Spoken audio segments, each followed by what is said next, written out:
Soalan 2, kertas 1. Rajah 2 menunjukkan sebahagian graf fungsi kuadratik diberi seperti ini. Okey. Di mana fx sama dengan ax kuasa 2, cikgu tulis balik takut tak nampak ya. Fx sama dengan ax kuasa 2 tolak 8x tambah c. Okey, jadi di sini dengan keadaan a dan c ialah pemalar. Okey, nyatakan julat nilai x jika fx lebih kecil atau sama dengan kosong. Jadi murid-murid, kalau kita lihat ya, kalau kita nak cari julat, kalau lah cikgu lukis balik kita punya graf macam ni, dia bagi bentuk macam ni kan. Okey, di sini adalah P, di sini adalah Q, di mana julat fx lebih kecil ada sama dengan kosong. Jadi, lebih kecil ini bermaksud kita lorek bawah. Kita lorek bawah. Bermaksud nilai fx kita berada di kawasan ini. Ini nilai fx kita. Okey, jadi nilai x kita lah. Okey, jadi ataupun takut kamu keliru. Jadi yang kita lorek ni adalah kawasan-kawasan ataupun julat beruntuk nilai x. Cikgu letak x lah. Okey, macam ni. Jadi, kalau lah begini, bagaimana kita nak mengeluarkan julat? Okey, cikgu tulis bawah dia ikut susunan. Okey, jadi sentiasa lebih kecil. Di mana P lebih kecil daripada X, X pula lebih kecil daripada Q. Inilah kita punya jawapan. Okey, sebelum tu silap pula. Okey, disebabkan kat sini ada tanda equal ataupun sama dengan, sini pun ada tanda sama dengan. Okey, jadi kita berjaya menjawab soalan A. Okey, kita terus pergi ke soalan B. Ungkapkan julat nilai A dalam sebutan C. Okey, jadi macam mana kita nak fikir ni? Okey, kita lihat ya, types of root, jenis root. Okey, jenis root kita, kalau kita refresh balik ya. Okey, kita ada ni, lebih besar sama dengan, sama dengan kosong. Maksudnya B kuasa 2 tolak 4AC lebih besar dari kosong.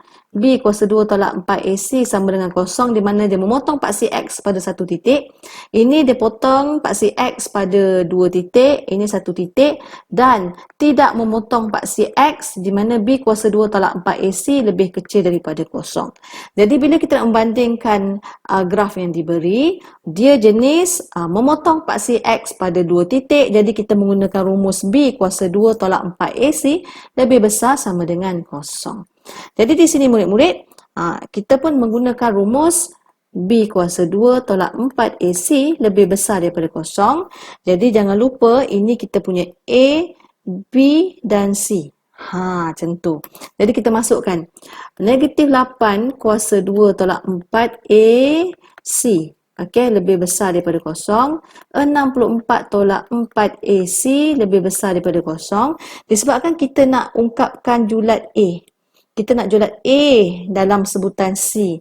Jadi, kita nak A sahaja kan. Negatif 4AC, 64 bawa pergi kanan, negatif 64. Disebabkan kita nak A sahaja, jadi negatif 4 dan C ni kita bawa ke kanan lah.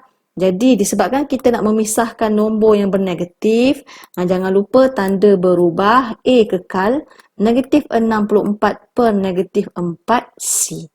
Okey, jadi kita akan dapat A lebih kecil daripada 16 per C. Ni kita potong lah. Kita potong. Dapat 16. Okey, jadi berjaya. Okey. Seterusnya kita tengok soalan terakhir, soalan C. Okey, soalan C. Buktikan bahawa P tambah Q per PQ sama dengan 8 per C. Okey, kejap. Okey. Kita nak buktikan bentuk ni ya. Okey, seterusnya, kita dah sentuh pasal julat, types of root. Kebiasaannya mesti melibatkan sopoh. Daripada sini kita tahu kita punya root.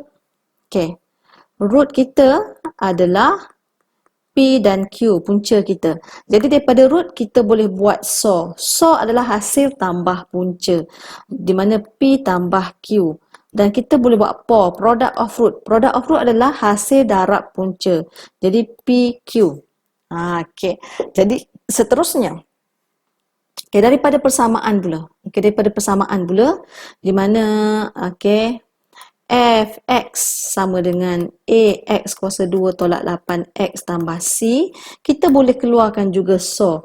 Okey, so jangan lupa apakah rumus so? So adalah negatif P per A. Jadi negatif 8 per A, kita akan dapat 8 per A. Okey, por pula, product of root, hasil darab punca C per A. Jadi C per A, okey, kekal. Okey, kat sini murid-murid, okey, kita menggunakan kaedah so por ataupun hasil tambah punca, hasil darab punca. Jadi kat sini cikgu nak compare. Compare ataupun bandingkan. Okey, cikgu nak bandingkan so. Bandingkan so dengan so di mana P tambah Q sama dengan so di sini adalah 8 per A. Okey, seterusnya cikgu nak bandingkan so lepas so por, hasil darab punca. Jadi PQ ni sama dengan C per A. Okey, C per A. Okey, dekat sini kita ada berapa persamaan ni? Ni persamaan pertama, ni persamaan kedua. Okey. Okey, seterusnya murid-murid, kita nak, kalau kamu lihat di kotak ini, huruf mana yang tiada? Huruf A yang tiada. Okey, bila huruf yang tiada tu A, jadi kita jadikan A sebagai subjek lah untuk mencari persamaan ketiga. Jadi, cikgu darabkan A ke sana. Okey, cikgu akan dapat APQ sama dengan C. Jadi A sama dengan C per PQ. Okey, ini akan jadi persamaan ketiga. Okey, kita semakin hampir. Jadi 3 kita masukkan dalam 1. Jadi cikgu akan dapat P tambah Q sama dengan 8 per A. Kita tadi adalah C per PQ. Okey. Jadi, okey, P tambah Q ni sama dengan, okey, ni sebenarnya pecahan dalam pecahan.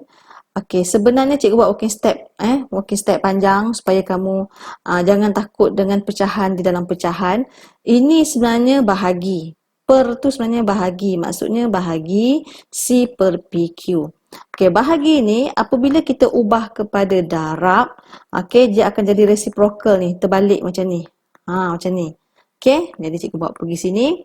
Di mana kita akan dapat P tambah Q sama dengan 8PQ per C. Jadi kita semakin hampir bentuk ni. Okey, jadi seterusnya, okey, apa yang ada kat bawah ni? Oh, PQ ada kat bawah. Jadi cikgu gerakkan PQ lah. PQ sahaja cikgu silangkan ke bawah. Di mana P tambah Q, PQ, sini tinggal 8 per C. Jadi berjaya ditunjukkan ataupun dibuktikan.